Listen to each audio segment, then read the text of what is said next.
Bueno, eguardion danoi eta zer baino lehen eskerrak eman nahi dizkizuet foro honetan gure proiektuak aurkezteko aukera eman diguzuelako. Ni Agurtzane Solaberreta naiz, Usurbilgo alkatea, eta gure Txirikorda proiektua aurkeztera natorkizue. Zer da Txirikorda edo nondik sortzen da Txirikorda proiektua abiatzeko aukera edo, ez? Hor gure herrian, Ugartondo izeneko eremuan, garapen urbanistiko baldantzen ari da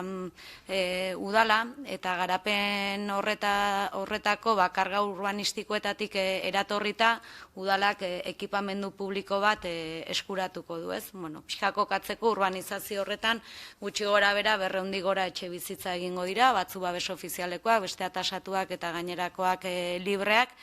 Eta ekipamendu publikori zertan erabili erabakitzeko, udalak egin zuen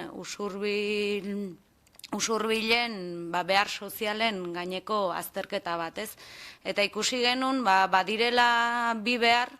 inkluso elkarren osagarri nolabaite izan daitezkenak, ez? Batetik ikusi genuen, hemen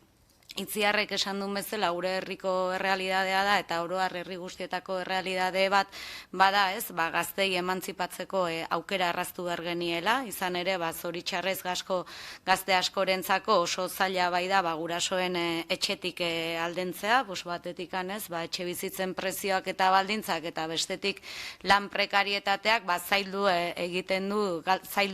die gaztei, ez? Gurasoen aterpetik ateratzea eta asko dira gainera ere, ikasketa garaiak amaituta berriro ere, ez, nola baite gurasoen etxera itzuli behar dutenak, bestelako aukerarik ezean, ez. Eta noski, emantzipatu gabe zaila da bizi proiektu propio bat garatzea eta batez ere bizitza burujabe bat izan ahal izatea, ez. Eta bestetik, ikusi genuen ere, badagoela edadeko pertsonen artean bizitoki egoki baten premian dauden herritarrak edo pertsonak, ez? Ez direla gutxi, beren gaur egungo etxean bakarrik sentitzen diren adinekoak, edota etxera iristeko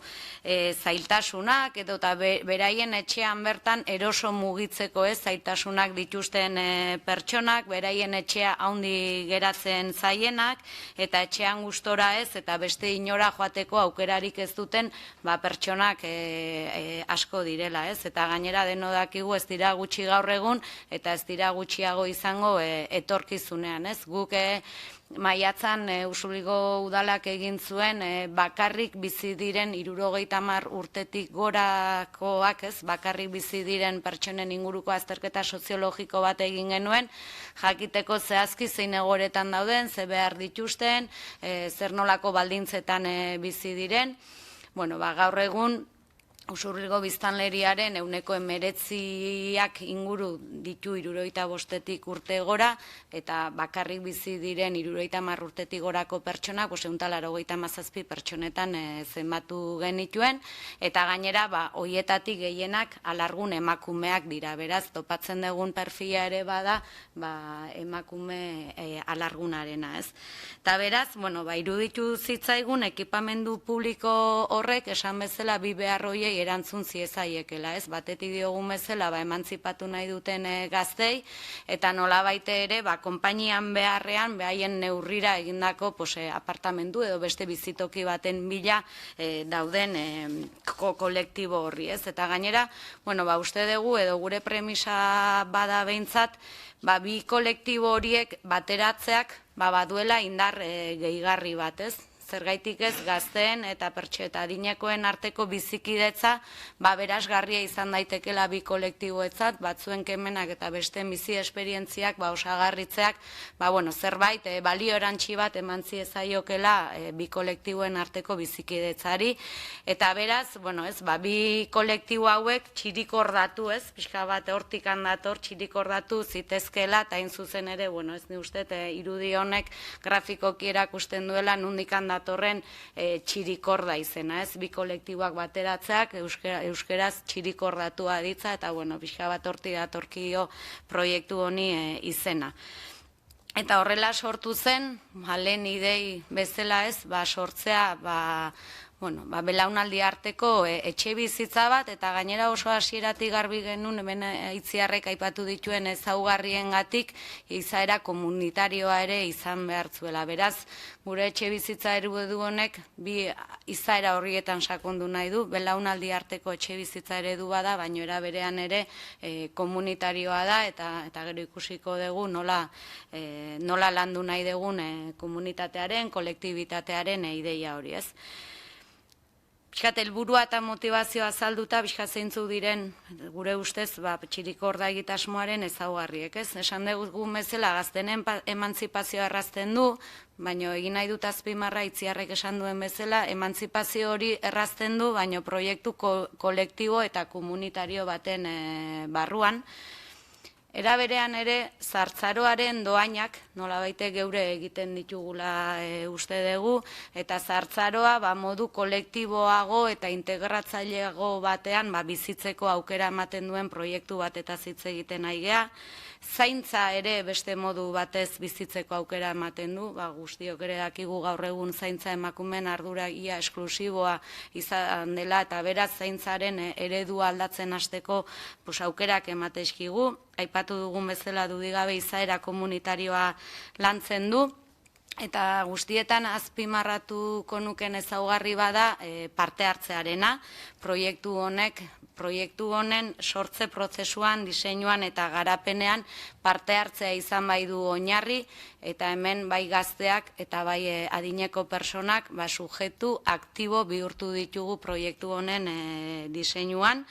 Bizi proiektu buru jabeak lantzeko aukera ematen du, bai gaztei eta baita ere pertsona helduei, adineko pertsonei, eta uste dugu bi kolektiboen alduntzea ere bermatzen duena, eta beraz uste dugu Txirikorda ere badela alduntzeko eremu bat, ez? Aipatu dut parte hartzearen garrantzia, izan ere ideia hau sortu zenetik oso garbi izan bai genuen hasieratik, nolabaite gerora bizilagun izan behar zuten bi kolektibo horiek hasieratik elkartzea, eta euren arteko harremanak, adostasunak, konplizidadeak eta barrak ez, elkarrekin lantzen hastea, eta ideia horrekin jarri genuen martxan parte hartze prozesu bat, aurtengo urte hasieran egin dugu, urtarrietik maiatzera bitarte landu genuen, eta parte hartze prozesu honetan, proiektuaren aspektu guztiak, eduki guztiak jarri genituen mai gainean, eta esan bezala, gazteek eta zaharrek izan dute nolabaite eduki guzti horietaz hausnartu eta erabakitzeko hitza, ez? Emaitza bera importantea izan da, baina diodan bezala, emaitza bera bezain garrantzitsua izan da bidean indarra jartzen dugu, bidea uste dugu era kolektiboan egin nahi dugulako, eta gure filosofia badelako era kolektiboan eraiki, era kolektiboan bizializateko, eta pixka bat premisa horretatik abiatuta egin genuen. Uste du dia pasagean demorarekin, bai, parte hartze prozesu horretan, behintzat jakiteko 4 lansaio izan genitun, lansaio bakoitzak izan zitun bere edukiak, gero proiektuari izaera eta edukiak emateko. Lehen lansaioa, batez ere proiektuaren izaera orokorraz aritu ginen, bigarren saioan etxe bizitza hauetara sartzeko baldintzez aritu ginen, hirugarrengoan espazioaz aritu ginen, alegia zer nolako hirigintza proiektua egin behar dugun hemen aipatzen den izaera bermatu alizateko, eta parte hartze prozesutik aurre proiektu bat atera genuen, proiektu arkitektoniko bat nolabait ezateko, eta azken saioan funtzionamenduaz, barne araudiaz, elkarbizitzaz eta aritu ginen, ez? Gauzak laburbilduz eta korrika pixka bat zeintzuk diren beraz, proiektuaren ezaugarri nagusiak nahi badezu pasaitziak. Guztira Txirikorda, lehen ikusi dezuen eraikina izango da Txirikorda, bigarren, hori xe. Guztira 16 etxe bizitza eraikiko dira, eta jabetza publikoa izango da, hau da, jabea usurbilgo udala izango da, bai. Sarrera orokor batzuk, baldintza orokor batzuk egongo dira, bat erroldari dagokionez, beharrezkoa izango da 3 urtez usurbien bizitzen egotea. Bermatu nahi dugu ere generazio arteko oreka, guretzako idealena izango litzateke nola baite, emazei etxe bizitza horietatik 8 gazteentzat izatea 8 adinekoentzako, baina ulertzen dugu eskaeraren arabera, portzentaje edo kopuru horiek moldagarriak izan daitezkela. Generoaren aldetik ere, genero orekak ere noski bermatu nahi ditugu, eta etorkizunean ez dugu baztertzen hartu beharko baliz, neurri zuzentzaileren bat ere hartzea ikuspegi horretatik, eta baldintzetako bat ere izango da, eta lehen azpimarratzen dugun etxe bizitza eredu berri bada, izaera komunitarioarena, ezinbestekoa izango da, udaletik bideratuko ditugun formakuntza saio batzuk egitea, etxe bizitza hauetara sartu alizateko. Gaztei begira ere, baldintza espezifiko batzuk zehaztu ditugu, eta horre esan behar dut, gure inspiratzailea ere horeretako proiektua izan zela, eta horeretan landu ziren sarrera baldintzak oinarri hartu zirela, eta hoietaz ere aritu ginela lehen aipatutako lansaio hoietan, eta beraz, hor finkatu zirenak ere, 18-30 urte bitarteko gaztei zuzendutakoak izango zirela, gazteen kasuan egonaldi mugatua izango da, gehienez ere 5 urte, eta errentari dagokionez ere, kasu honetan, dirusarreren araberakoa izango da errenta, bakoitzaren dirusarreren 15% hain zuzen ere. Edo nola ere ikuste genuen, dirusarrera finkorik ez duten gazteen kasuan, solventzia ekonomiko bat justifikatzeko aukerarik balego, gutxieneko bat finkatuko litzateke, hemen aipatu demezela, 80 eurokoa, bintzat gastuei aurre egin alizateko. Eta kasu honetan jabetzan ezingo luketela etxe bizitzarik eduki. Adinekoen kasuan noski, baldintza sarrerak aldatu egiten da, dudigabe bat adina, 60 urtetik gora duten pertsonei zuzenduta daude etxe bizitza hauek, eta kasu honetan egonaldia noski, egonaldia mugagabea izango da, beti ere pertsona ez dependienteak diren bitartean. Hori jartzen dugu baldintza bat, pertsona dependientea bihurtzen denean, ikusi berko da nola egiten dan kudeak eta hori, baina, pixka bat, txirikorda ez dugu plantatzen, ara laguntza ulertzen da, ez? Errentaren kasuan ere, hemen pentsioaren araberako errenta planteatzen dugu, norberaren pentsioaren araberakoa, eta jabetzari dagokionez, ulertzen dugu adineko pertsonen kasuan, ia gehientsunek izango dutela beraien jabetzan etxe bizitza bat, eta beraz etxe bizitza bat izatea ez da muga izango txirikordara junalizateko, baina ikusten genuela moduren batean edo bestean adierazi berko luketela konpromiso bat, urtebeteko epean edo, beraien etxe bizitzari erabilera bat emateko, ez? Egia da aspektu hau haindikan ez ez dakigula oso ondo nola egin dezakegun, ez degulako nahi batetik txirikordarekin etxe bizitza txik geratzea, eta beraz etxe bizitza horiei erabilera bat eman nahiko genieke, eta ikuste genuen aukera ematen zigutela ere utxi geratzen diren etxe bizitza horiei, emantzipatu nahi duten gaztei begirako filosofia berean, ez? Eta hor, sor daitekela mugimendu interesgarri bat alokairuaren bueltan, eta, pixkat hau dana ikusteko daukagu nola egiten dugun, baina gure filosofia edo ideia hemendik abiatzen da. Eta, beste aspektu bat ere izan zen funtzionamenduaz. Eta gero espazioaren antolaketan, badezu urrengoan jarri, txirikordak ere izango ditu bi espazio mota, bat izango da pribatua, eta bestea izango da elkarbizitza komunitarioa egiteko espazioak. Espazio pribatuan, norberaren intimidadea, norberak bere espazio izango du, nola baite apartamentu txiki batzuk izango dira, eta apartamentu txiki horietan, sukaldea, bainugela, egongela eta logela bat plantatzen dira, etxe bizitza batzuk izango dira bilogelakoak eta beste batzuk logela bakarrekoak, eta espazio komunitarioetan behar kolektibo eta belaunaldi arteko etxe bizitza sustatzeko helburuz diseinatu dira espazio komunitario horiek, Eta horiek izango dira, egon gela, sukaldea, jangela, garbiketa gela, erabileran hitzeko gela, eta bar. Horri igual ez da oso ondo apreziatzen, baina nagusiki espazio komunitariokoak izango dira semisotoan eta beiko oinean, eta jadanik etxe bizitzak bai urrengo 2-3 solairuak izango dira, eta goran ateratzen da ere terraza oso majo bat, eta terraza hori ere izango da pixka bat, hemen lehen aipatu duen bezala Itziarrek ikuste genuen komunidadea bai beraien artean, erabiltzaien artean, baino eman behar genuela aukera bat, kanpora begira ere ez, herriko bestelako elkarte eta kolektiboekin hori lantzeko. Pixka bat aimatzeko pixka zein egoeretan dagoen proiektu hau, esan dizuet, etxe bizitza eraikin hau dijoala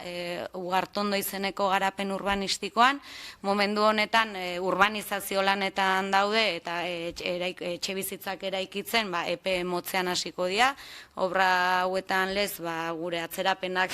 baditugu, baina normala den bezala, baina gure momentu honetan hoi eraikitzen ari diren kontratistekin esekuzio hemen aipatutako aurre proiektu hau oinarri hartuta esekuzio proiektua landuko dugu orain, eta hortikan aurre ikusten dugu datorren urteko udaberrian eraikitze lanak hastea, eta gure aurre ikuspenak dira dana ondo bidean 2021 amaituta izatea eta aldik eta azkarren hau martxan edukitzea.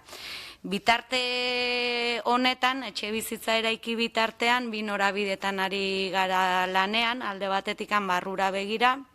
udalera begira, guzti hau arautuko duen ordenantza bat egitera goaz, eta orain prozesu bat abiatu nahi dugu bai udalari begira, baina baita ere interesa izan dezaketen herritarrekin, nagusiki honen erabiltzaile potentzial horiekin ere nahiko genituzke lanketa honetan inkorporatu, lanketa honetara, eta kanpora begira ere ikusten dugu, etxe bizitza eredu berritzaile bat eta ari garen norabidean, izaera horretan sakondu egin behar degula, eta gure helburua bada, antzeko esperientziak gurera ekarri, ahotsa eman erabiltzaile hoiei, eta izaera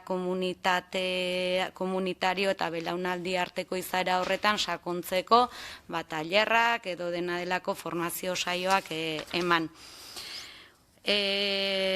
Esan beharrik ez dago proiektu erabat berritzailea, gudakigula hemen Euskal Herrian ez dago mota honetako behintzat gazteak eta adineko pertsonak batzen dituen proiekturik ez dago, bide bat urratzera goaz, ausardia badaukagu, baino, jakiteko zenbaitza ditun, segia da, bildurra ematen dit, kriston espektatiba sortzea, eta gero herritarrek erantzun behar dute, baino, herrian onarpen soziala handia izan duen proiektu bada, ilusioa sortu duen proiektua bada, ikusteke daukagu, unea iritsita, benetan,